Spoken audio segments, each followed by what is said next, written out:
Vina sayang, akhirnya semua sesuai rencana. Ya, semuanya sekarang jadi milikku. Pria itu berbisik sambil mengelus lembut rambut istrinya yang terbaring dalam keadaan vegetatif. Oh, ya, putrimu sudah kubuang ke panti asuhan. Mungkin seumur hidupnya dia akan mengira ibunya sendiri yang membuangnya. Suami yang tadinya penuh kasih itu mengirim putri tirinya yang berusia 6 tahun ke panti asuhan setelah istrinya jatuh tak sadarkan diri. Namun, sesaat lagi, wanita itu akan terbangun untuk menghancurkan segalanya. Bip, bip. Bunyi dingin mesin EKG bergema teratur di kamar rumah sakit. Terbaring di ranjang putih, Kartika tak bergerak sedikit pun, tubuhnya terhubung dengan berbagai peralatan medis. Mesin bantu pernapasan membuat dadanya naik turun secara artifisial. Wajahnya yang pucat pasi tak menunjukkan tanda-tanda kehidupan, dan rambutnya yang dulu berkilau kini tergerai kusut di atas bantal. Suaminya, Bayu, membuka pintu kamar dan berdiri di samping ranjang. Setelah mengamati sekeliling, Bayu menatap wajah pucat Kartika dan tersenyum sinis. Kartika sayangku, akhirnya hari yang kita impikan tiba. Hari di mana semua yang kau bangun seumur hidupmu, sepenuhnya menjadi milikku. Bayu berbisik tepat di telinga Kartika dengan suara sedingin es. Dokter bilang, kemungkinan kau membuka mata lagi hampir tidak ada. Kasihan sekali ya, Kartikaku. Sayang sekali, Kartika tidak bisa menjawab. Maya akan kukirim ke tempat yang baik. Jangan terlalu khawatir dan cepatlah pergi, ya, haha.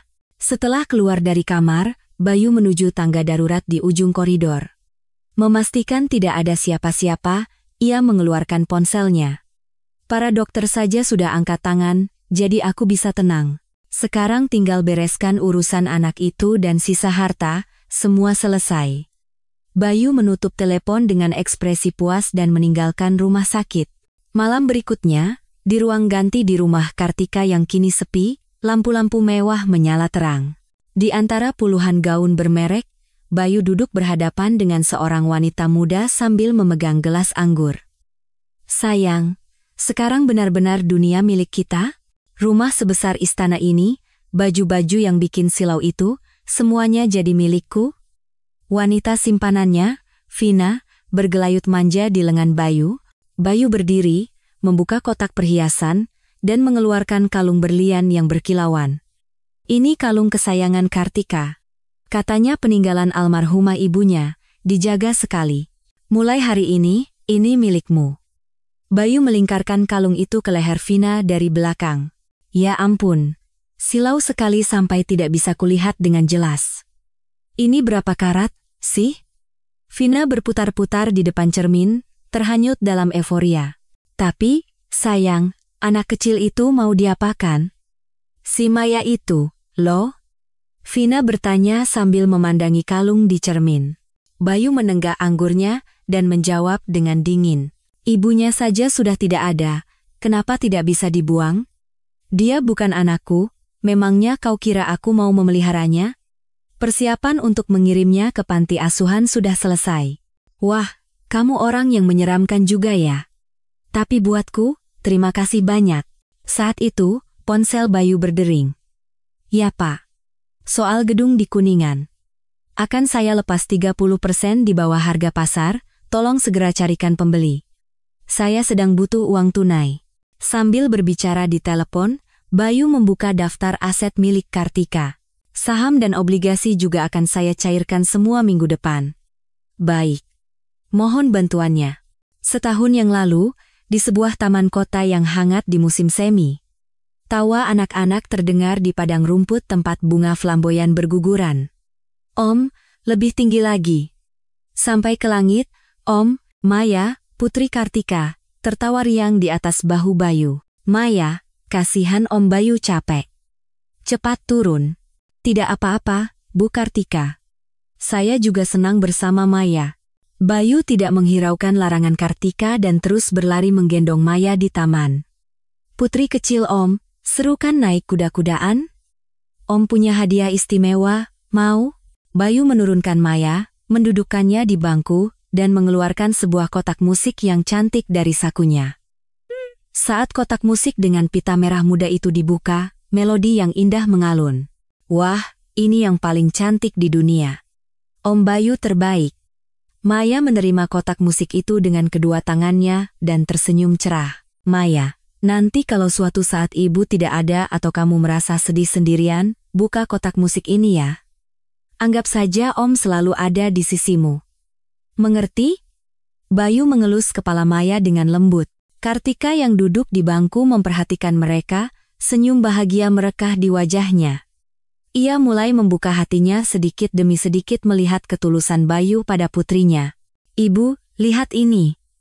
Om Bayu memberiku kotak musik tercantik di dunia. Maya berlari ke ibunya dan memamerkan kotak musiknya. Kartika mengangkat Maya dan menatap Bayu. Terima kasih banyak, Mas Bayu.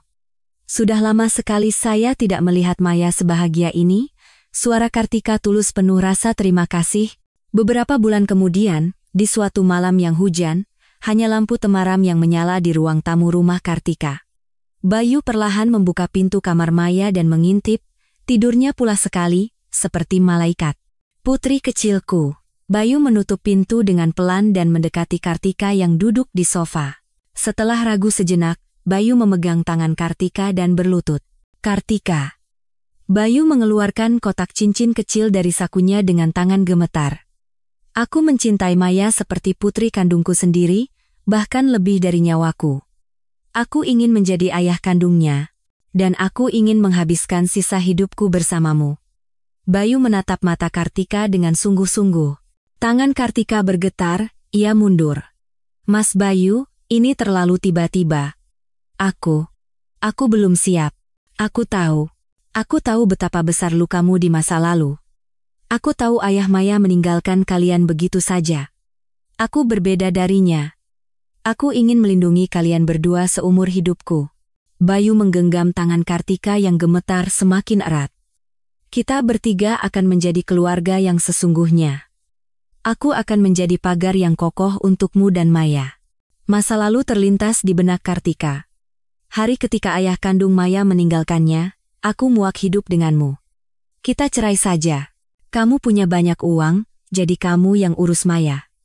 Suara dingin itu seakan terdengar lagi. Malam-malam tak terhitung yang ia habiskan bekerja sampai subuh, menggendong Maya yang sakit ke UGD.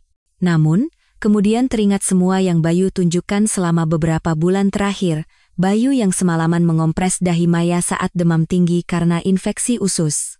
Bayu yang duduk di barisan paling depan saat pentas seni di TK, bertepuk tangan dan bersorak paling keras. Bayu yang membacakan dongeng di sisi Maya saat ia menangis karena mimpi buruk. Mas Bayu, aku pernah gagal. Aku sangat takut untuk percaya pada seseorang lagi.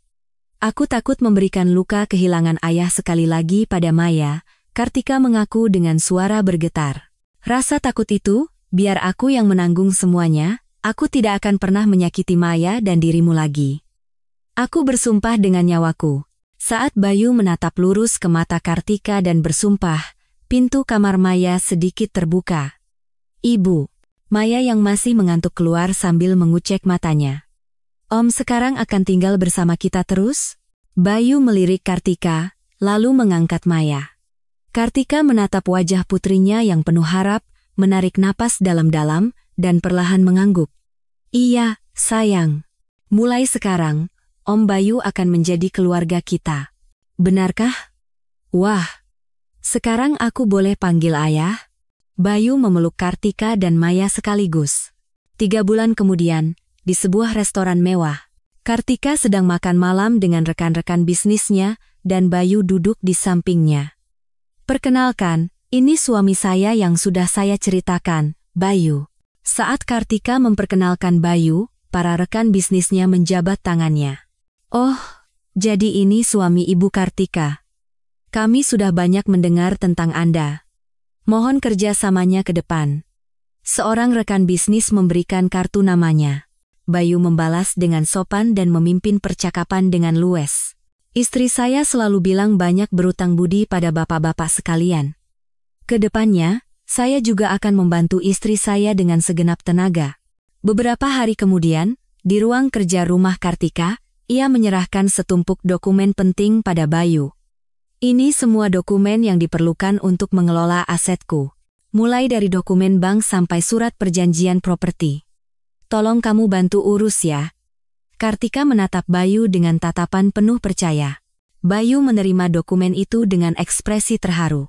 Aku tidak akan pernah menyia-nyiakan kepercayaanmu.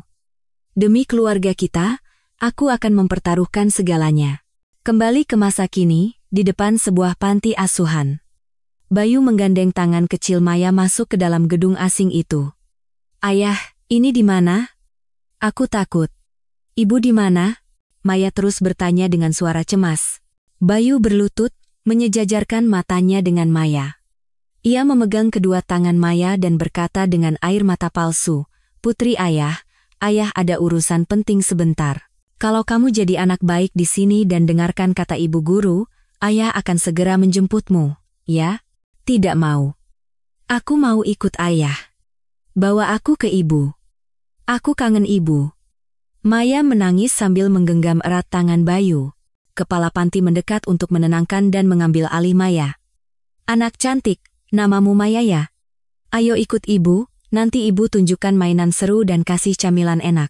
Kepala panti memegang tangan Maya dengan lembut. Maya, ayah pergi sebentar ya. Tunggu dengan berani. Dan jaga baik-baik kotak musik ini. Begitu keluar dari pintu, ekspresi ayah yang penyayang benar-benar lenyap dari wajah Bayu. Di dalam mobil, ia langsung mengeluarkan ponselnya. Bu Siti, sudah dapat biaya untuk operasi cucunya?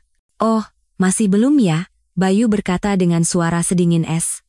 Kalau begitu, jaga mulut Anda baik-baik.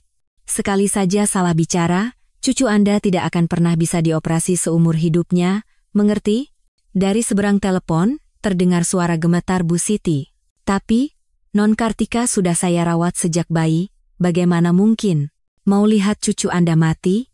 Biaya operasi akan saya transfer dengan alasan uang pesangon. Dan jangan pernah muncul lagi di sekitar rumah saya. Bayu melempar sebuah amplop tipis ke kursi penumpang dan mematikan telepon. Pada saat yang sama, di sebuah kamar di panti asuhan, Maya berdiri di dekat jendela, menatap keluar tanpa henti. Di tangan kecilnya, tergenggam erat kotak musik pemberian Bayu. Ayah kapan datang? Aku rindu ibu. Maya memeluk erat kotak musiknya dan terisak pelan. Saat diputar, melodi sedih memenuhi ruangan yang kosong. 2 hari kemudian, Maya masih meringkuk di sudut. Nasi dan lauk di piringnya mendingin tak tersentuh. Maya, ayo makan. Nanti kamu sakit kalau tidak makan terus. Seorang pengasuh duduk di sampingnya dan membujuk dengan lembut. Sudah 2 hari kamu tidak makan. Maya menggelengkan kepala dan memeluk kotak musiknya lebih erat. Tidak mau. Ayah janji akan segera menjemputku. Aku tidak akan makan apapun sampai ayah datang. Suara Maya serak. Pengasuh itu mengelus kepala Maya dengan tatapan iba, tapi kamu harus makan supaya punya tenaga. Biar kuat bertemu ayah nanti. Maya memutar kotak musiknya. Melodi sedih kembali terdengar di ruangan yang sunyi. Ibu guru, ibu saya pergi kemana ya? Aku rindu sekali sama ibu. Maya bergumam seolah bicara pada dirinya sendiri sambil menatap keluar jendela. Beberapa hari kemudian, di ruang konseling panti asuhan. Bayu, mengenakan setelan jas mahal, duduk di depan kepala panti. Matanya merah dan bengkak, dan ia terus menyeka air mata dengan sapu tangan. Ibu kepala, istri saya yang malang tiba-tiba meninggal karena kecelakaan. Saya benar-benar tidak tahu bagaimana harus membesarkan anak sekecil ini sendirian. Bayu berkata dengan suara bergetar. Kepala panti menatap Bayu dengan tenang. Ibunya meninggal? Turut berduka cita. Kapan kejadiannya? Baru seminggu yang lalu. Kecelakaan mobil di jalan yang licin karena hujan. Kejadiannya begitu mendadak, saya masih syok. Bayu menunduk, bahunya berguncang. Tapi Maya terus mencari ibunya. Apa yang Anda katakan padanya? Atas pertanyaan itu, Bayu ragu sejenak sebelum menjawab. Dia masih terlalu kecil, saya tidak tega mengatakan yang sebenarnya. Saya hanya bilang ibunya pergi berlibur sangat jauh. Begitu urusan saya selesai, saya akan segera menjemputnya. Kepala panti melirik jam tangan mewah di pergelangan tangan Bayu. Baik. Maya akan kami jaga dengan baik. Apakah Anda ingin menemuinya sebentar? Tentu. Saya harus melihat wajah Maya sebentar. Ditemani ke kamar Maya, Bayu membuka pintu. Ayah. Maya langsung berlari tanpa alas kaki dan memeluknya. Ayah, kita pulang sekarang? Ayo cepat temui ibu. Bayu melirik sekeliling, lalu membawa Maya ke sudut kamar. Ia mencengkeram bahu Maya dengan kuat dan berkata dengan suara rendah. Maya, dengarkan baik-baik. Ayah akan memberitahumu yang sebenarnya. Ibumu meninggalkan kita dan pergi sangat jauh. Bohong, ibu tidak mungkin meninggalkanku. Bohong. Maya menggelengkan kepalanya dengan keras. Bayu memegang wajah Maya dengan kedua tangannya dan berkata dengan dingin. Ibu sendiri yang bilang begitu. Dia ingin memulai hidup baru, melupakan ayah dan Maya. Katanya kita merepotkan. Dia membuang kita. Air mata besar menetes dari mata Maya. Bukan. Ibu bukan orang seperti itu, bohong. Sekarang ayah akan bekerja keras mencari banyak uang. Nanti ayah akan menjemput Maya. Sampai saat itu, jadilah anak baik di sini. Mengerti? Bayu berpura-pura menyeka air mata Maya. Percaya pada ayah. Apapun yang terjadi, ayah tidak akan pernah meninggalkan Maya. Janji. Bayu berdiri dan berjalan ke pintu. Ayah, jangan pergi. Jangan tinggalkan aku sendiri. Kumohon jangan pergi. Maya memeluk kaki Bayu dan meraung. Bayu melepaskannya dengan kasar dan berbalik dengan dingin. Jangan berisik, diamlah. Ayah akan segera kembali. Dari jendela kantornya, kepala panti memperhatikan Bayu pergi. Matanya menajam saat melihat Bayu masuk ke mobil mewah Eropa terbaru. Katanya tidak punya uang untuk mengurus anak setelah istrinya meninggal, tapi mobilnya begitu mentereng. Ada yang sangat aneh. Kepala panti bergumam. Ia teringat air mata Bayu saat konseling tadi. Air mata itu ada, tapi kesedihan yang tulus sama sekali tidak terasa. Kepala panti menuju kamar Maya. Gadis kecil itu masih meringkuk di sudut, terisak. Maya, kamu tidak apa-apa? Ayahmu sudah pergi. Kepala panti duduk di sebelahnya dan menepuk punggungnya. Ibu kepala. Hicks, apa benar ibu membuangku? Katanya ibu sudah tidak butuh aku lagi. Maya menatap kepala panti dengan matanya yang bengkak dan merah. Kepala panti memeluk Maya erat. Tidak, sayang. Itu tidak mungkin terjadi. Tidak ada ibu di dunia ini yang akan membuang anaknya sendiri. Saat merapikan tas Maya, kepala panti menemukan sebuah foto keluarga. Di foto itu, Kartika dan Maya tersenyum cerah, dengan Bayu berdiri di samping mereka. Dari dalam tas, secarik kertas yang sepertinya disobek dari majalah jatuh. Judulnya tertulis besar, Pengusaha Wanita Tahun Ini, Kartika Dewi. Kartika Dewi yang terkenal itu? Tidak mungkin dia tidak punya uang, gumam kepala panti kaget sambil membaca artikel itu. Kembali ke kantornya, kepala panti menelepon perusahaan Kartika. Selamat siang. Bisakah saya bicara dengan Ibu Kartika Dewi? Mohon maaf. Saat ini Ibu Direktur sedang cuti tanpa batas waktu karena alasan kesehatan. Terdengar suara mekanis dari sekretaris. Maaf, apa bisa diketahui kapan beliau akan kembali bekerja? Saya ada urusan yang sangat mendesak. Untuk hal itu kami juga tidak tahu. Jika ada pertanyaan lain, silakan hubungi sekretariat. Telepon ditutup sepihak. Kepala panti meletakkan gagang telepon, tenggelam dalam pikirannya. Suaminya bilang istrinya meninggal. Perusahaannya bilang sedang cuti karena sakit. Mana yang benar? Pengalamannya selama puluhan tahun mengelola panti asuhan memperingatkannya bahwa sesuatu yang sangat serius sedang terjadi. Jangan-jangan anak ini juga dalam bahaya. Kepala panti menatap foto Maya dengan cemas. Ia memutuskan untuk mengamati kunjungan Bayu berikutnya dengan sangat cermat. Pada saat yang sama, di ruang ICU rumah sakit, dua perawat masuk ke kamar Kartika untuk mengganti infus. Kasihan sekali pasien ini. Masih begitu muda sudah dalam kondisi vegetatif, kata perawat muda itu. Iya. Suaminya juga sudah jarang datang, jawab perawat senior sambil merapikan selang infus. Oh, suaminya bilang, putrinya dikirim ke rumah kerabat jauh, supaya tidak syok melihat kondisi ibunya.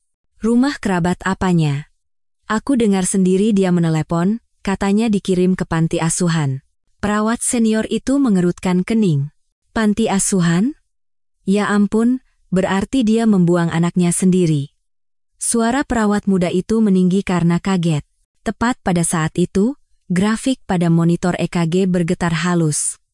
Ritme bunyi bip yang tadinya teratur menjadi tidak beraturan sejenak, lalu kembali normal. Suster, tadi detak jantungnya tiba-tiba. Perawat muda menunjuk monitor. Mungkin mesinnya error sebentar. Kadang-kadang memang begitu. Perawat senior menjawab acuh tak acuh. Mereka selesai mengganti infus dan hendak pergi. Tiba-tiba, perawat senior menatap wajah Kartika lagi. Loh, aneh. Kenapa bantalnya basah begini? Ia menyentuh bantal di bawah kepala Kartika. Keringat? Aneh juga. Suhunya normal. Di antara kelopak mata Kartika yang tertutup rapat, ada jejak cairan bening yang mengering. Terlihat seperti bekas air mata, tapi perawat itu menganggapnya hanya keringat. Tidak enak dilihat, ayo kita ganti sarung bantalnya saja. Kedua perawat mengganti sarung bantal dan meninggalkan ruangan. Keheningan kembali menyelimuti kamar. Di tengah bunyi mesin yang teratur, Kartika tampak masih tertidur lelap. Namun, jauh di dalam kesadarannya, jeritan yang memanggil nama putrinya menggema. Maya. Sore hari berikutnya, di kantor kepala panti. Kepala panti membuka-buka buku catatan lama dan berhenti di sebuah nomor. Selamat siang, Pak Ahmad. Saya Ibu Hani dari Panti Asuhan Tunas Harapan. Masih ingat artikel tentang panti kami yang Bapak tulis tahun lalu? Oh, Ibu Hani. Tentu saja saya ingat. Lama tidak berjumpa. Ada apa, Bu? Terdengar suara pria parubaya dari seberang telepon. Sebenarnya saya punya permintaan yang agak sensitif. Saya khawatir dengan keselamatan seorang anak di sini.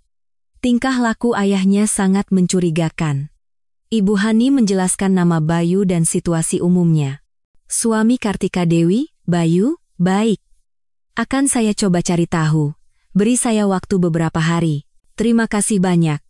Tapi tolong berhati-hati. Entah kenapa saya merasa orang ini bisa berbahaya.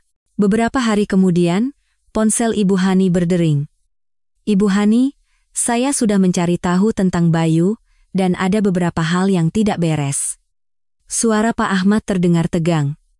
Ya, apa itu? Orang ini, sampai tahun lalu statusnya masuk daftar hitam BI karena utang ratusan juta.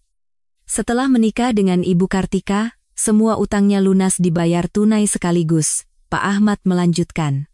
Dan ada fakta yang lebih penting. Ayah Bayu, 20 tahun lalu punya pabrik suku cadang kecil. Saya menemukan catatan bahwa pabriknya bangkrut setelah bertransaksi dengan perusahaan ayah Ibu Kartika.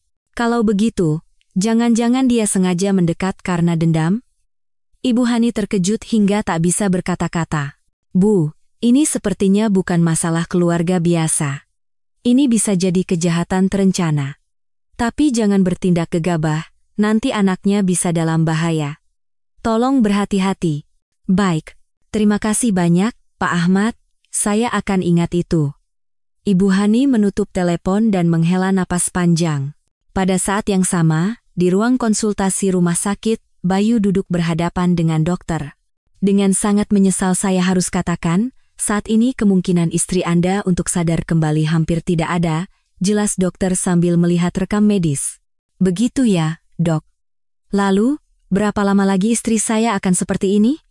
Bayu bertanya dengan ekspresi paling sedih di dunia. Tidak bisa dipastikan, tapi kasus seperti ini bisa bertahun-tahun, atau bahkan seumur hidup. Dokter menggelengkan kepala.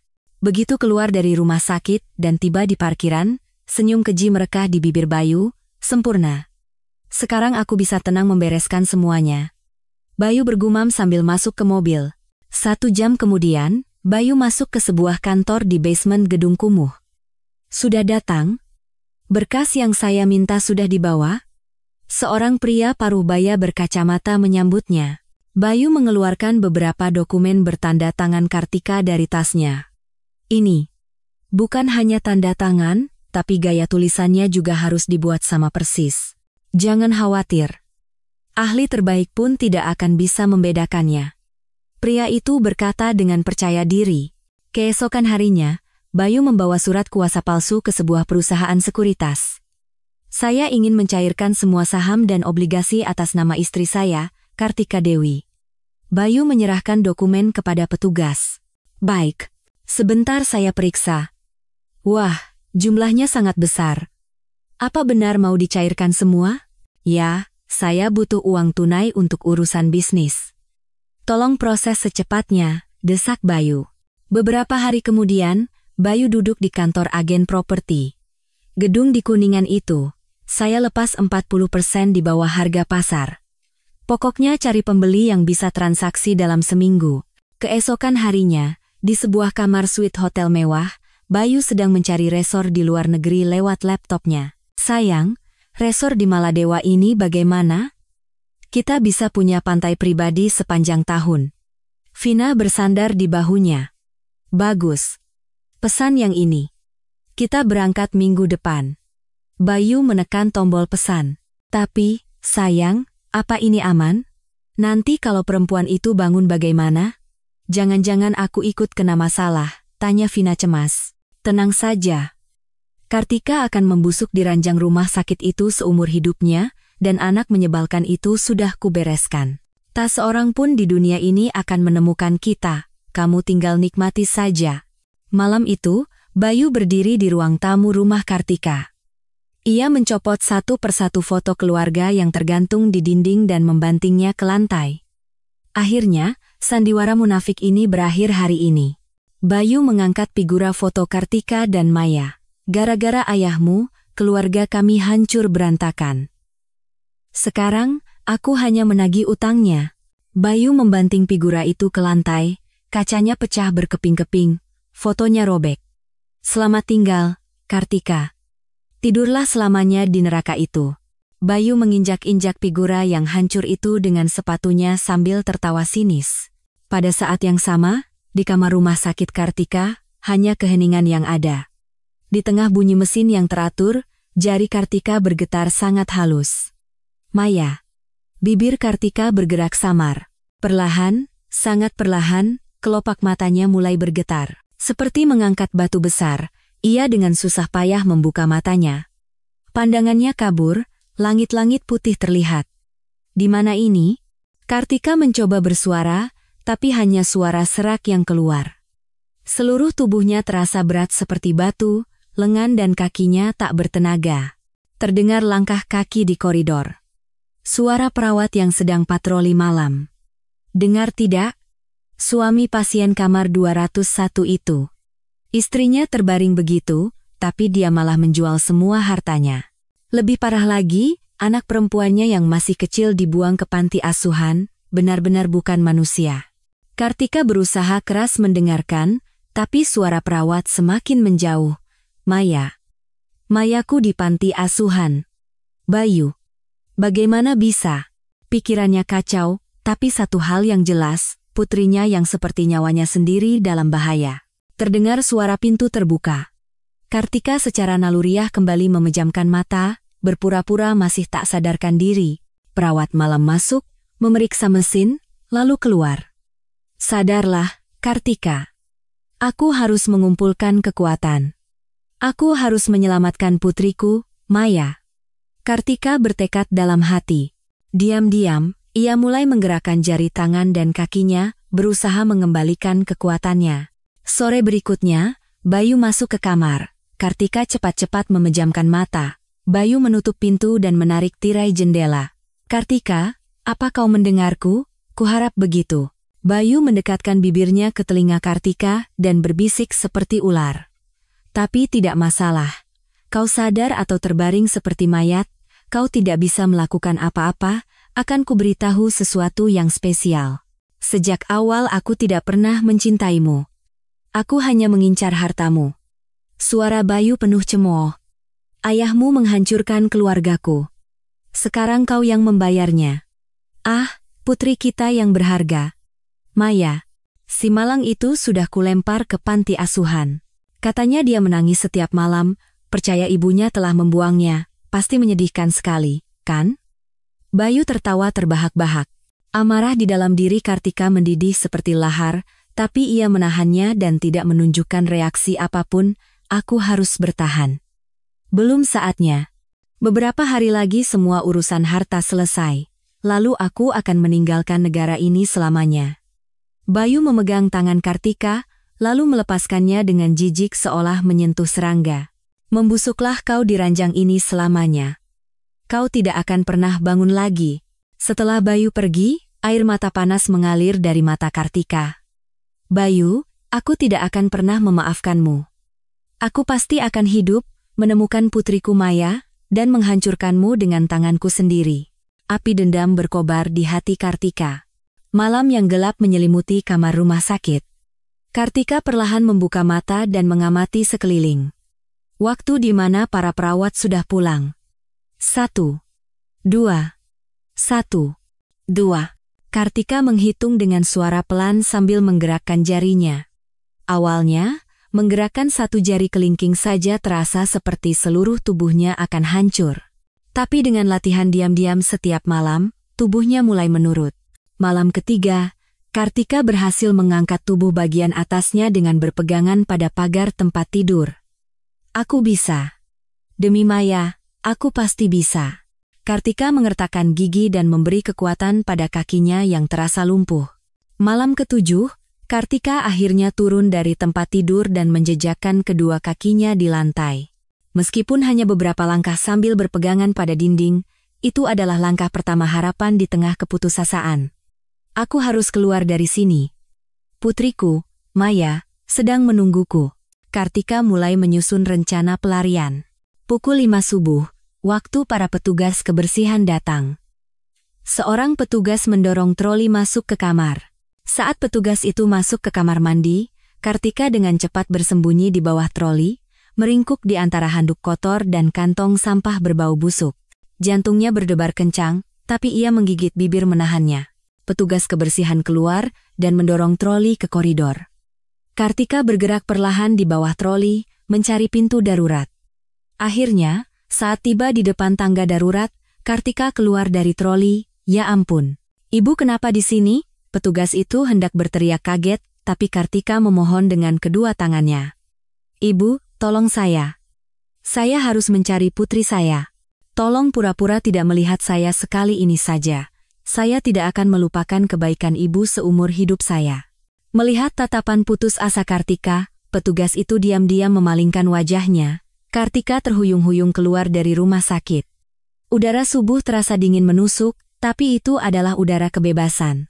Dengan kaki telanjang dan hanya mengenakan baju pasien tipis, Kartika melangkah maju tanpa ragu.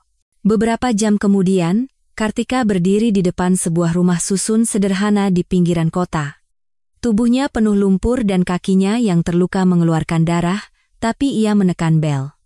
Siapa? Terdengar suara Bu Siti dari dalam. Bu Siti, ini saya. Kartika. Pintu terbuka, wajah Bu Siti pucat pasi. Non, bagaimana bisa? Non masih hidup? Bu Siti buru-buru memapah Kartika masuk, tolong air. Bu Siti, Maya di mana? Tanya Kartika dengan suara memohon. Bu Siti membawakan air dan menunduk. Non, saya yang salah. Manusia iblis itu mengancam saya dengan biaya operasi cucu saya. Bu Siti menangis sambil mengaku. Si Bayu itu bilang dia membuang Non Maya ke panti asuhan. Saya tahu, tapi saya pengecut dan menutup mulut. Kartika memegang tangan Bu Siti. Tidak apa-apa. Belum terlambat. Kita harus menemukan Maya. Ibu tahu di panti asuhan mana? Saya tidak tahu sampai sejauh itu, tapi saya akan mempertaruhkan nyawa saya untuk menemukannya. Keesokan paginya, Kartika mengenakan pakaian pinjaman dari Bu Siti dan pergi ke kantor polisi. Saya mau melapor orang hilang, putri saya hilang. Nama Anda? Tanya polisi sambil menyalakan komputer. Kartika Dewi. Putri saya Maya. Tunggu sebentar. Kartika Dewi? Ekspresi polisi itu berubah aneh. Ia memanggil rekannya dan berbisik. Ibu Kartika, suami Anda, Pak Bayu, sudah datang dan menjelaskan semuanya. Katanya saat ini Anda sedang dalam kondisi vegetatif di rumah sakit. Tidak. Saya Kartika. Saya di sini, sehat walafiat. Teriak Kartika. Ibu, tenang. Suami Anda bilang Anda sedikit tidak stabil secara mental, kadang-kadang hal seperti ini terjadi. Polisi itu menatap Kartika dengan curiga. Itu semua bohong. Bayu mencoba membunuh saya dan membuang putri saya. Apa ada buktinya? Apa Anda punya surat keterangan keluar dari rumah sakit? Tanya polisi itu sambil melipat tangan. Kartika terdiam.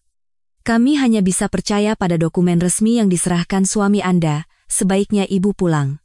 Polisi itu berbalik dengan dingin. Keluar dari kantor polisi, Kartika mengeluarkan foto lusuh dari sakunya. Foto Maya yang tersenyum cerah. Maya, tidak apa-apa. Ibu pasti akan menemukanmu, apapun yang terjadi. Kartika memeluk foto itu dan mulai berjalan. Panti asuhan pertama. Permisi, apa ada anak bernama Maya di sini? Umurnya 6 tahun. Di sini tidak ada anak dengan nama itu. Petugas menggelengkan kepala. Kedua, ketiga, keempat. Kartika mencari ke setiap panti asuhan di peta seperti orang gila. Saat matahari terbenam, sol sepatunya sudah aus. Apa Anda melihat anak ini? Dia membawa kotak musik berwarna merah muda. Maaf, kami tidak pernah melihatnya. Hari keempat, tubuhnya terasa akan remuk karena kelelahan, tapi ia tidak bisa berhenti. Sedikit lagi. Sampai aku bertemu Mayaku, aku harus bertahan. Sementara itu, Bu Siti yang tersiksa oleh rasa bersalah, mengawasi Kartika dari jauh. Hatinya hancur melihat Kartika yang terhuyung-huyung mencari putrinya. Aku terlalu pengecut. Dengan alasan cucu yang sakit, aku melakukan hal yang tidak seharusnya. Malam yang diguyur hujan, Kartika tergeletak di bawah jembatan, basah kuyup dan menggigil. Ia tak punya tenaga lagi untuk berjalan. Bu Siti berlari, melepaskan mantelnya dan menyelimuti Kartika. Non, sadar. Nanti bisa bahaya. Bu Siti memapah Kartika. Bu Siti. Maya, saya harus menemukannya. Bu Siti berlutut di depan Kartika dan menundukkan kepalanya. Non, jangan ampuni orang berdosa ini. Saya sudah menemukan panti asuhan tempat Non Maya. Mata Kartika berbinar. Benarkah? Di mana? Bu Siti mengeluarkan secarik kertas kusut. Ini alamatnya. Saya menguntit si binatang Bayu itu untuk mengetahuinya. Dan terima ini juga. Bu Siti mengeluarkan dokumen lain. Saya melihat dengan mata kepala sendiri si Bayu itu menyerahkan mobil Non ke orang-orang mencurigakan dan saya catat semuanya. Nomor plat, ciri-ciri orangnya, semua lengkap. Dan ini kartu nama orang yang memalsukan dokumen untuknya. Saya menemukannya setelah mengaduk-aduk sampahnya semalaman. Non, dengan bukti-bukti ini, kita bisa menghabisi si iblis Bayu itu. Kartika menerima dokumen itu dengan tangan gemetar. Bu Siti, terima kasih. Sekarang aku benar-benar bisa mendapatkan Maya kembali. Saya akan mendampingi Non sampai akhir. Demi Non dan Non Maya, nyawa tua ini pun saya relakan, izinkan saya menebus dosa saya. Keesokan paginya, Kartika dan Bu Siti tiba di depan sebuah panti asuhan. Non, di sini tempatnya. Saya sudah pastikan berkali-kali. Kartika menekan bel dengan hati berdebar. Pintu terbuka dan kepala panti muncul. Ya, cari siapa? Saya ibu dari Maya, Kartika Dewi. Saat Kartika menunjukkan fotonya, mata kepala panti membelalak. Ya Tuhan, Ibu Kartika, Anda benar-benar masih hidup. Silakan masuk. Kepala panti mempersilakan Kartika masuk. Sebenarnya saya juga sudah lama mencurigai Pak Bayu. Terlalu banyak kejanggalan. Ibu, Maya di mana? Putri saya baik-baik saja, kan? Ya, Maya aman. Tapi batinnya sangat tertekan. Dia percaya ayahnya akan segera menjemputnya, dia menangis setiap hari. Air mata Kartika tumpah mendengar itu. Saya sudah meminta seorang teman wartawan untuk menyelidiki masa lalu Pak Bayu, kata kepala panti sambil menunjukkan beberapa dokumen. Sekarang, apa rencana ibu? Kartika mengepalkan tangannya. Saya akan menghancurkan manusia itu dengan tangan saya sendiri. Dan saya akan merebut kembali semua milik saya dan putri saya. Saya akan membantu. Manusia iblis seperti itu harus dihukum. Di ruang rapat besar perusahaan Kartika, puluhan anggota dewan dan kerabat berkumpul. Bayu naik ke podium. Mengenakan setelan hitam, ia memasang ekspresi berduka. Para direksi dan kerabat yang saya hormati, terima kasih atas kehadiran Anda. Sudah sebulan sejak istri saya tercinta, Kartika, kehilangan kesadaran karena kecelakaan. Bayu menyeka sudut matanya. Kartika selalu berpesan pada saya untuk menjaga perusahaan ini. Hari ini, saya akan menjalankan wasiat terakhirnya dan memajukan perusahaan ini. Sebentar lagi, secara hukum, saya akan mengambil alih semua wewenang. Mohon dukungan dan kerja sama Anda sekalian. Bayu menunduk, tepuk tangan riuh menggema. Tepat pada saat itu, pintu ruang rapat terbuka dengan kasar. Semua mata tertuju ke pintu masuk. Kartika, yang dikira sudah mati, berjalan masuk dengan gagah. Itu, bukankah itu Bu Direktur Kartika? Ya Tuhan, bagaimana bisa? Seperti melihat hantu. Wajah Bayu pucat pasi. Kartika, bagaimana kau bisa di sini? Tidak mungkin. Bayu mundur ketakutan. Kartika naik ke podium dan merebut mikrofon. Selamat pagi, semuanya. Seperti yang Anda lihat, saya tidak mati, dan jelas bukan dalam kondisi vegetatif. Suara Kartika tenang namun sedingin es. Bayu, dari awal mendekati saya secara terencana untuk mengincar harta saya.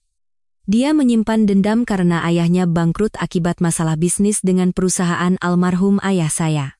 Kartika mulai mengungkap semua kebenaran. Demi balas dendamnya yang keji, Bayu merayu saya, dan setelah menikah, ia mencoba menyingkirkan saya. Kartika menyalakan proyektor ke layar besar. Berbagai dokumen muncul. Ini adalah surat kuasa yang dipalsukan Bayu untuk menggelapkan aset saya. Hasil pemeriksaan grafologi membuktikan ini palsu. Selanjutnya, layar menampilkan foto Bu Siti dan sebuah dokumen. Ini adalah surat kesaksian dari Bu Siti, asisten rumah tangga kami. Beliau menyaksikan dengan jelas saat Bayu menyerahkan mobil saya kepada pria tak dikenal untuk merusak remnya. Detail kesaksian muncul di layar.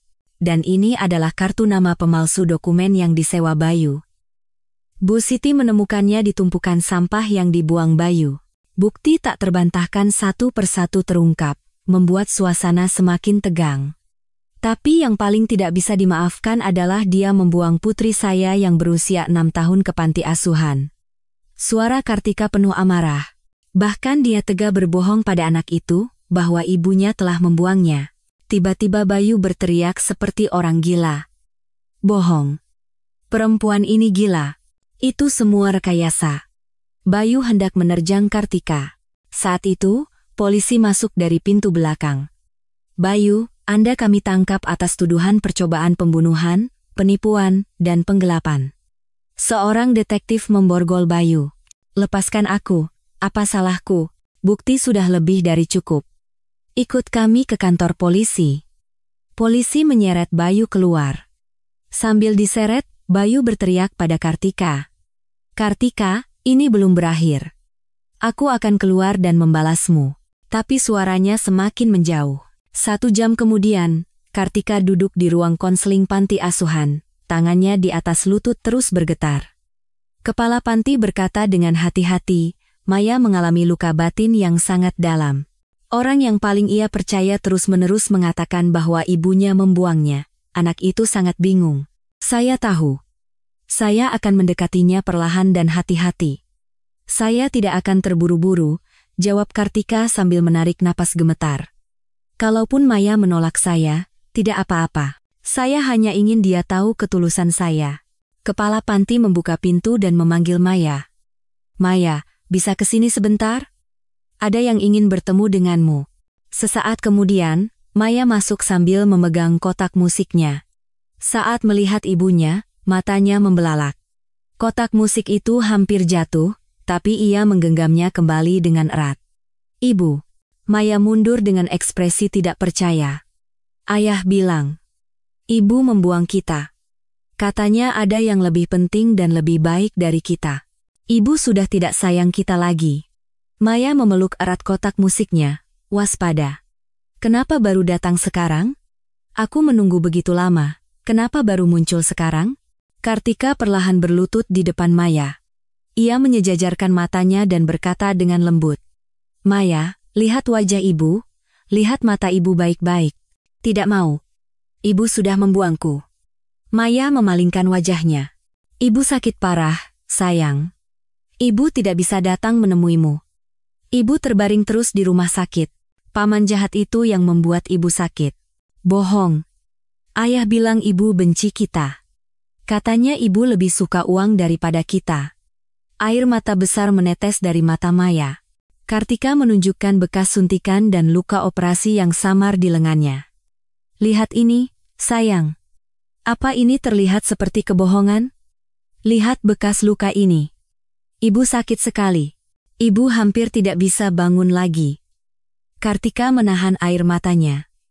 Setiap malam ibu memanggil nama Maya sambil menahan sakit ini. Suster-suster di sana semua mendengarnya. Suara Kartika bergetar. Waktu kamu demam dan merintih, ibu memelukmu semalaman, kan? Mengompresmu dengan handuk basah. Saat kamu menangis karena mimpi buruk, ibu menyanyikan lagu Nina Bobo di sampingmu, kan? Sambil bilang, tidak apa-apa, Maya, ibu di sini. Gambar yang kamu buat untuk ibu pajang di figura karena ibu bilang itu yang tercantik di dunia. Waktu pentas seni di TK, ibu bersorak paling keras dan menangis sambil tepuk tangan karena putri ibu yang paling hebat. Ingat itu baik-baik, Maya. Maya menatap mata ibunya lekat-lekat. Tidak ada kebohongan di sana. Hanya ada cinta, kerinduan, dan permohonan yang tulus untuk putrinya. Apa? Apa ibu benar-benar datang untukku? Untuk menjemputku? Suara Maya mengecil. Ibu kabur dari rumah sakit itu. Tubuh ibu bahkan belum sembuh total. Hanya untuk mencari Maya, ibu berjalan tanpa alas kaki, mencari ke setiap panti asuhan di seluruh kota. Kartika menunjukkan sepatunya yang sudah usang. Ibu tidak pernah, sedetik pun, membuang Maya. Kamu adalah alasan ibu bernapas, satu-satunya alasan ibu hidup. Kartika merentangkan kedua tangannya. Kemarilah, putriku. Tahukah kau betapa ibu merindukanmu? Setiap malam tawa riangmu seakan terngiang di telinga ibu. Suaramu yang bilang, aku sayang ibu seakan terdengar terus. Maya melangkah maju, lalu berhenti. Tapi, kenapa ayah berbohong begitu padaku? Dia orang yang sangat jahat. Sejak awal dia menipu ibu dan Maya, tapi sekarang dia sudah ditangkap polisi untuk dihukum. Dia tidak akan bisa menyakiti kita lagi. Maya melangkah lagi. Ibu. Di mimpiku, aku juga melihat ibu setiap hari. Aku bermimpi ibu memanggil namaku dan memelukku erat. Akhirnya, Maya berlari ke pelukan ibunya. Ibu. Aku takut sekali. Aku kira ibu benar-benar membenciku. Aku kira ibu membuangku karena aku anak nakal. Maya melepaskan semua tangisannya yang tertahan di pelukan Kartika. Tidak, Maya. Maafkan ibu. Maaf ibu terlambat. Maaf sudah membuat putri ibu sendirian menanggung sakit ini. Ibu yang salah. Kartika juga menangis sambil memeluk Maya erat. Kepala panti di luar pintu diam-diam menyeka air matanya. Setelah penantian dan penderitaan yang panjang, ibu dan anak akhirnya bertemu kembali. Kotak musik itu tergeletak di lantai, tapi kini tak lagi dibutuhkan. Karena pelukan ibu yang sesungguhnya telah kembali. 3 hari setelah kembali ke rumah. Malam hari. Jangan. Pergi. Ibu. Ibu, tolong. Jeritan Maya membuat Kartika terbangun dan berlari ke kamarnya. Maya menggigil hebat dalam tidurnya, berkeringat dingin. Maya, tidak apa-apa. Itu hanya mimpi. Ibu di sini. Kartika memeluk Maya, tapi putrinya terus gemetar untuk waktu yang lama. Mimpi buruk yang berulang setiap malam seperti neraka membuat hati Kartika ikut hancur. Siang harinya, Maya hanya duduk seperti boneka di sudut kamar, menatap kosong keluar jendela. Sayang, ayo makan. Ibu sudah buatkan soto ayam kesukaanmu. Kartika berkata lembut, tapi Maya tak bereaksi. Anak itu tak melepaskan kotak musiknya, menatap dinding dengan mata hampa. Tatapan kosong itu menusuk hati Kartika seperti pisau. Ayah orang jahat. Ibu tidak membuangku. Maya terus mengulang kalimat yang sama seperti gumaman. Kartika ambruk di sofa ruang tamu. Aku berhasil balas dendam, tapi putriku hancur. Kartika memegangi kepalanya dan menangis dalam diam. Kepuasan menyeret Bayu ke pengadilan hanya sesaat. Kini, perang yang lebih berat dan sepi dimulai. Menyembuhkan hati putrinya, itulah pertarungan yang sesungguhnya. Apa aku terlalu terlambat? Aku meninggalkan luka yang tak akan terhapus seumur hidup pada putriku. Kartika menyalahkan dirinya sendiri. Larut malam, Kartika membuka pintu kamar Maya. Putrinya tertidur, tapi alisnya berkerut. Sesekali ia bergerak gelisah dan mengerang pelan. Kartika masuk dan duduk di samping tempat tidurnya. Maya, maafkan ibu. Sungguh. Maafkan ibu, bisik Kartika pada putrinya yang tertidur. Seharusnya ibu lebih kuat, seharusnya ibu datang lebih cepat. Sebelum iblis itu meninggalkan luka mengerikan ini padamu. Saat kau lahir, ibu bersumpah akan membuat hari-harimu penuh tawa.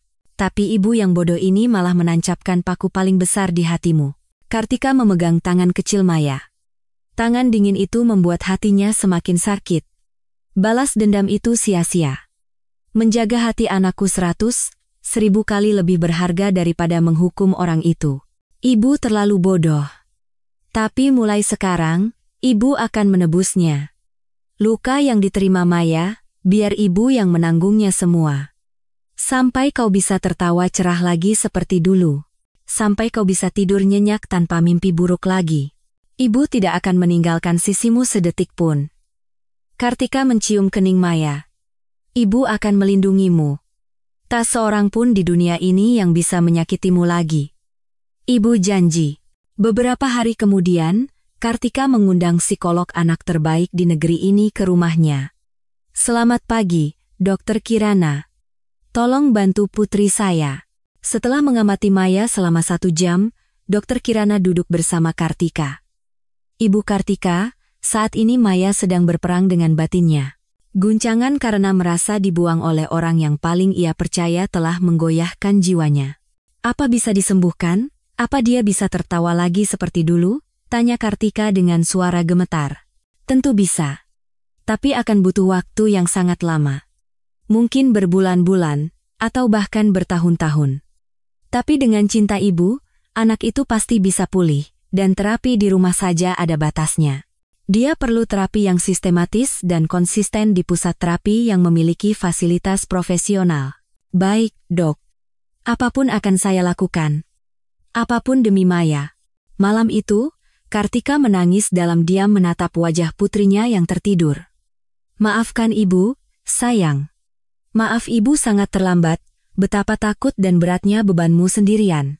Dulu, wajah anaknya secerah matahari. Kini, penuh bayang-bayang gelap.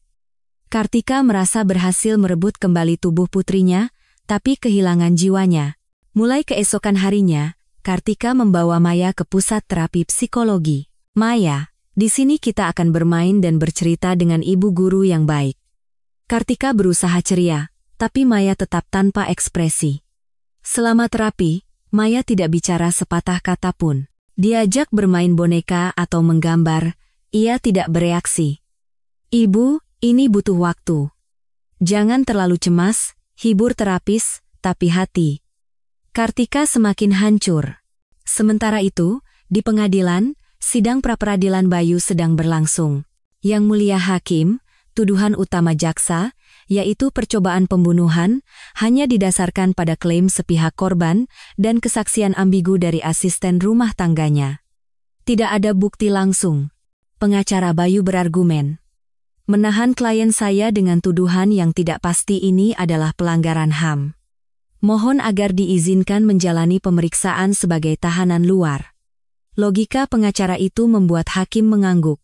Permohonan penangguhan penahanan dikabulkan. Terdakwa dibebaskan, namun diawasi ketat karena ada kemungkinan menghilangkan barang bukti. Bayu keluar dari tahanan. matanya memancarkan kilat kebencian. Kartika, Maya, beraninya kalian membuatku seperti ini? Kalau kalian pikir ini sudah berakhir, kalian salah besar. Bayu menggeram. Selama beberapa hari, Bayu bersembunyi di sebuah bangunan kosong, memantau pergerakan Kartika dan Maya. Ia tahu mereka pergi ke pusat terapi setiap pukul 3 sore. Nah, itu kesempatannya. Di saat kalian merasa paling bahagia, aku akan menyeret kalian kembali ke neraka. Bayu tersenyum jahat. Seminggu kemudian, di sebuah gang dekat pusat terapi. Bayu menunggu di dalam mobil, mengenakan topi hitam. Pukul 4 sore, Maya dan Kartika keluar. Putri ibu hari ini sudah mau bicara dengan ibu guru ya. Hebat sekali. Kartika menggandeng tangan Maya. Tiba-tiba, pintu mobil terbuka dan Bayu melompat keluar. Maya, ini ayah. Perempuan jahat ini yang merebutmu dari ayah. Ayo ikut ayah. Bayu menerjang ke arah Maya. Maya menjerit ketakutan. Tidak mau. Jangan mendekat. Kartika secara naluriah menghalangi di depan Maya. Iblis. Jangan sebut nama putriku dengan mulut kotormu. Kartika mendorong Bayu dengan sekuat tenaga. Bayu mendorong Kartika dengan kasar dan mencoba menangkap Maya lagi. Diam. Bawa anak ini pergi dan semua selesai. Minggir. Saat itu, warga sekitar berteriak dan berlari mendekat. Telepon polisi. Lihat orang itu, mau menculik anak. Segera, mobil polisi tiba dan petugas melumpuhkan Bayu. Bayu, kali ini Anda tertangkap basah. Anda ditahan atas tuduhan percobaan penculikan anak. Polisi memborgolnya. Kali ini kau tidak akan bisa lolos. Namun, Maya sudah pingsan karena syok. Maya, sadarlah. Kartika menangis sambil memeluknya. Ambulans. Siapapun, tolong panggil ambulans. Tangan kecil Maya yang dibawa ke ambulans terasa dingin. Kartika menggenggamnya erat dan berdoa. Kumohon, Maya. Jangan tinggalkan ibu. Kita akan hidup bahagia mulai sekarang. Kumohon. Seminggu setelah keluar dari rumah sakit, Kartika membereskan barang-barang di ruang tamu. Maya, ibu mau bicara sebentar, bisa duduk di sini? Kartika menepuk sofa. Maya mendekat perlahan, masih memegang kotak musiknya. Ingat villa di desa yang kita datangi musim semi lalu? Peninggalan nenek, kata Kartika hati-hati. Di sana kita menanam bunga matahari, main air di sungai. Ibu ingin kita memulai hidup baru di sana.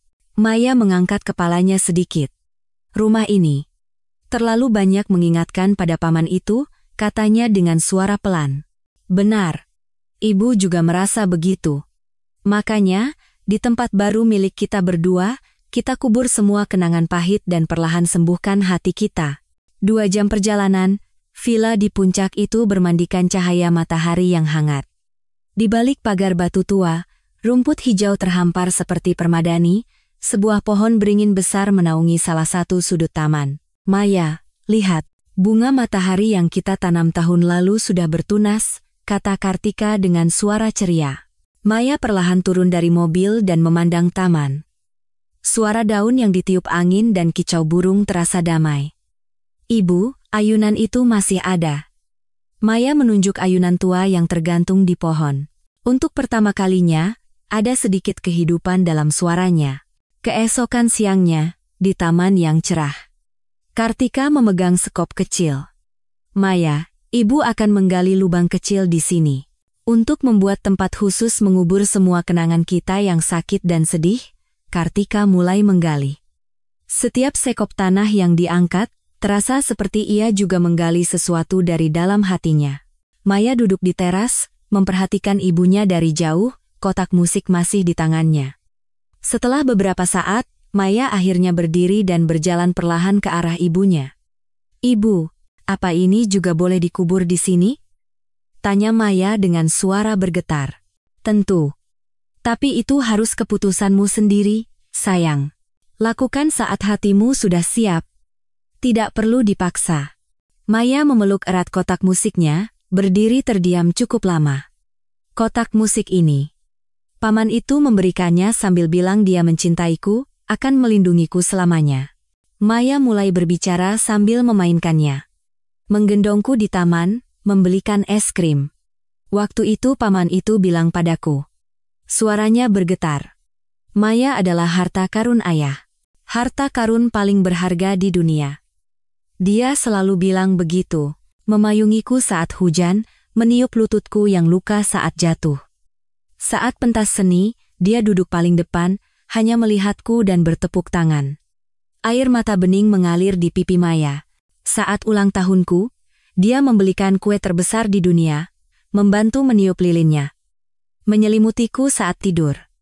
Semuanya ternyata bohong. Dia menyakiti ibu dan ingin membuangku. Aku bukan harta karun, aku hanya barang yang bisa dibuang begitu saja. Maya mulai terisak. Kartika berlutut di sampingnya. Maya, dengarkan ibu baik-baik. Benar, orang itu punya niat jahat pada kita. Tapi kebahagiaan yang kau rasakan saat itu bukan kebohongan. Meskipun cinta yang kau terima itu palsu, bukan berarti kau tidak pantas dicintai. Kau adalah anak yang paling berharga, yang sangat pantas dicintai lebih dari siapapun di dunia ini. Kartika menyeka air mata Maya dengan lembut. Maya memutar kotak musiknya untuk terakhir kali. Melodi yang dulu indah, kini terdengar begitu sedih. Setiap mendengar melodi ini, aku teringat saat aku masih mengira paman itu orang baik. Aku merasa bodoh sekali karena tertipu. Tidak, sayang. Putri ibu bukan anak bodoh. Kau adalah anak paling murni dan baik hati yang tahu cara percaya dan mencintai dengan tulus. Itu bukan hal yang memalukan. Itu adalah hati terindah yang kau miliki. Harta karun yang tidak boleh pernah hilang.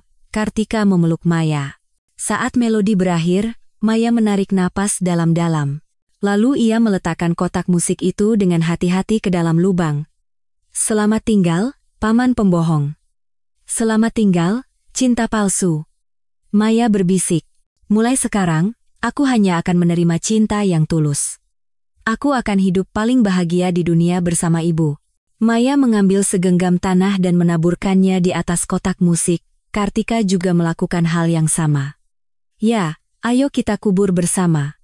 Masa lalu yang sakit dan sedih, kita tinggalkan semua di sini. Kita mulai hidup baru. Mereka menutup lubang itu bersama-sama. Saat tanah terakhir ditutup, Maya menghela napas panjang. Ibu, sekarang hatiku terasa sedikit lebih ringan. Bagus. Putri ibu sangat berani dan hebat. Kartika memeluk Maya erat. Malam itu, Kartika mengeluarkan album foto lama di kamar Maya. Ia duduk di samping putrinya dan mulai membolak-balik kenangan. Ini ulang tahunmu yang keempat, krim kuenya sampai ke seluruh wajahmu. Kartika tersenyum kecil. Ini pertama kali kita ke pantai. Awalnya takut, akhirnya tidak mau pulang. Halaman berikutnya, foto di taman. Maya tertawa lebar di atas bahu seseorang. Taman ini. Kita sering ke sini setiap akhir pekan. Tiba-tiba, Maya bergerak. Ibu. Belum tidur? Oh, Maya bangun. Maaf, ibu sedang lihat-lihat foto lama. Maya bangkit dan melihat album itu. Matanya tertuju pada foto di taman. Taman ini, tempat kita main sepeda dan layangan besar, kan? Betul. Taman yang ada perosotan pelangi kesukaanmu.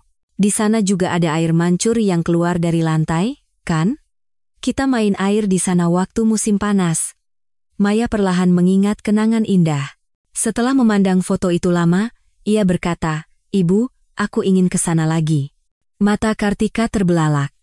Ini pertama kalinya Maya mengungkapkan keinginan tentang masa depan sejak insiden Bayu. Sungguh? Maya mau ke taman itu lagi? Tanya Kartika hati-hati. Iya. Hanya berdua dengan ibu. Keluarga kita yang sesungguhnya. Sekarang, aku tidak takut lagi. Ada sedikit kegembiraan dalam suaranya. Baiklah, ayo kita pergi. Besok kita langsung ke sana. Cuacanya juga katanya bagus. Kartika memeluk Maya.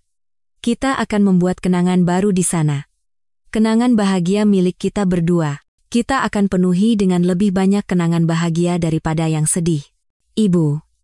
Maya tiba-tiba menatap wajah ibunya. Selama ini aku sudah membuat ibu sangat susah, ya? Setiap malam mimpi buruk, Tidak mau bicara, tidak mau makan. Kartika memeluknya erat.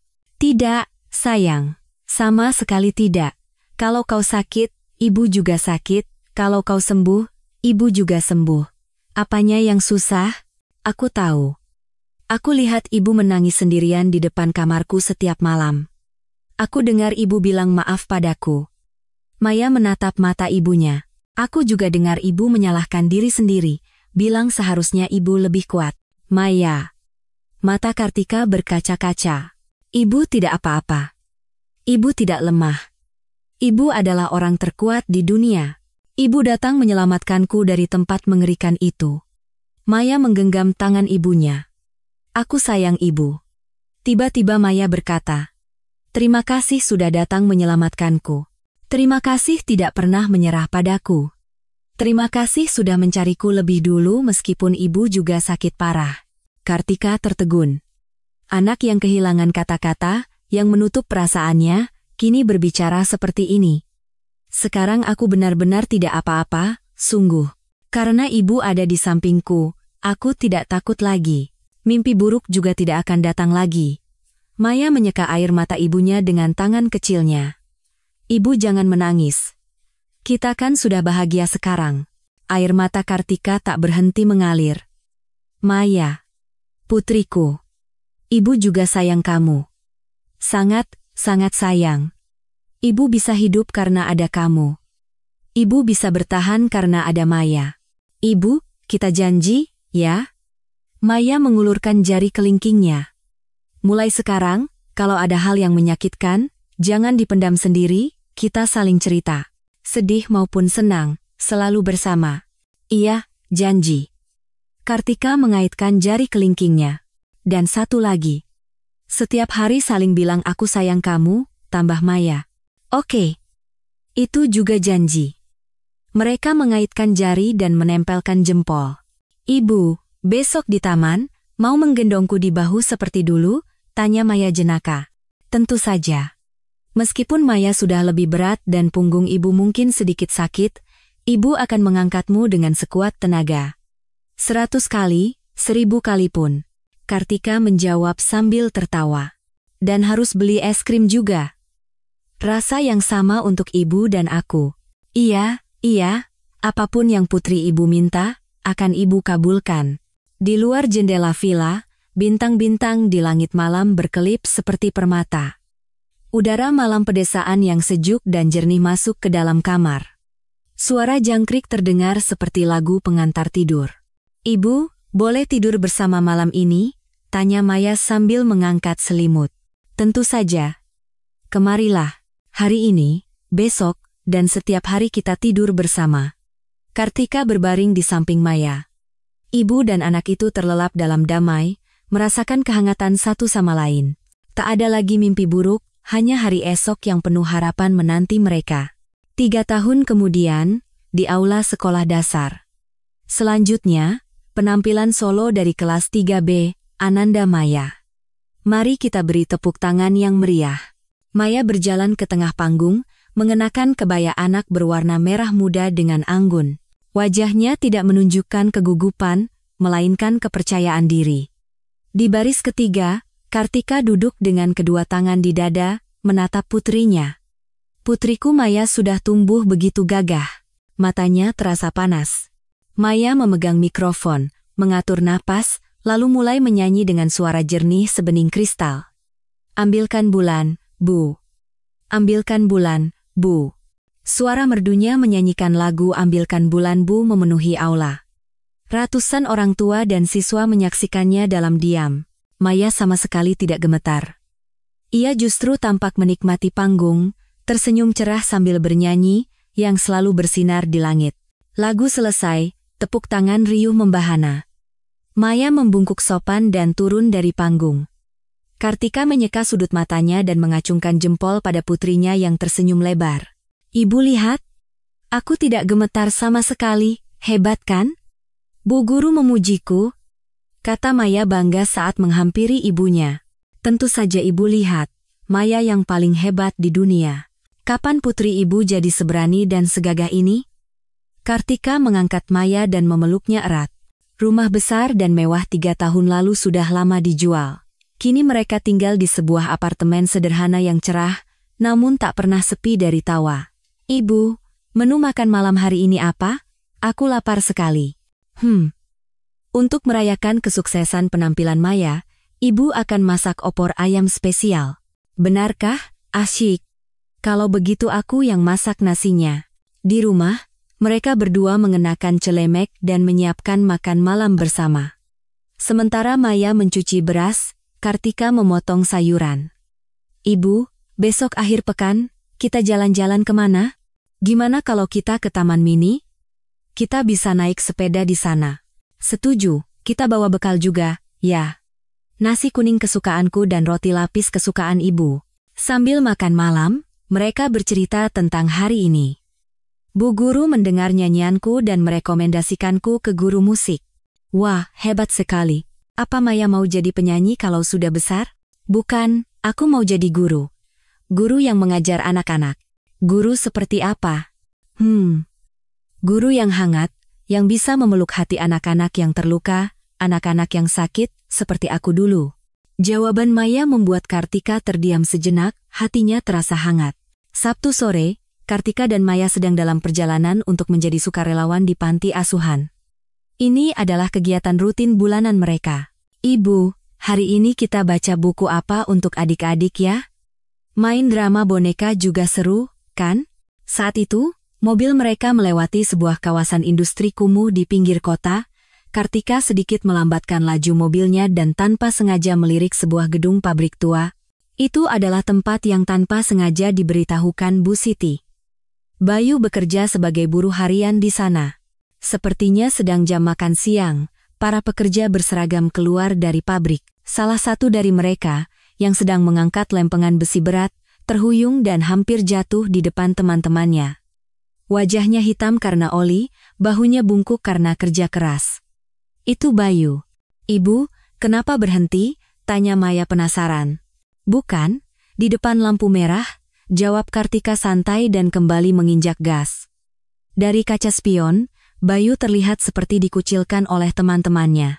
Ia berjalan sendirian di belakang, tampak lemah dan menyedihkan. Pria yang dulu pernah berakting cinta manis untuk merebut segalanya dari Kartika. Paman itu. Maya menoleh ke belakang, lalu menggelengkan kepala. Bukan, sepertinya aku salah lihat. Anak itu dengan cepat mengalihkan perhatiannya kembali ke buku cerita. Kartika diam saja, fokus menyetir. Tidak ada lagi amarah, kasihan, atau perasaan apapun. Ia hanya bagian dari pemandangan yang berlalu. Tiba di panti asuhan, anak-anak berlari menyambut mereka. Kak Maya datang. Hari ini kakak sudah siapkan pertunjukan boneka tangan yang istimewa. Maya mengeluarkan boneka lucu dari tasnya. Anak-anak bersorak dan mengikutinya ke ruang bermain. Kartika menyiapkan camilan di dapur sambil tersenyum melihat putrinya. Maya begitu sabar membacakan buku untuk anak-anak. Anak yang pernah terluka parah itu kini membagikan harapan hangat kepada anak-anak lain.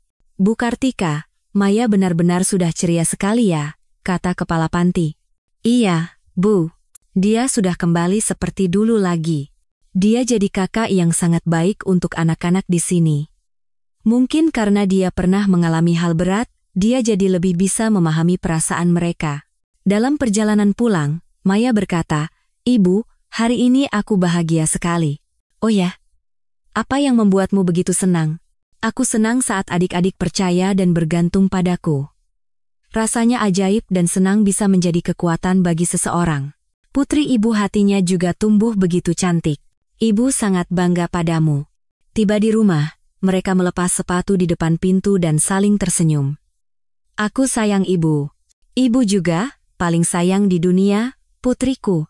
Luka masa lalu yang dalam kini hanya tersisa sebagai bekas samar. Jalan terjal yang mereka lalui bersama kini menjadi fondasi kokoh yang tak tergoyahkan. Di luar jendela, senja yang indah mewarnai dunia dengan hangat.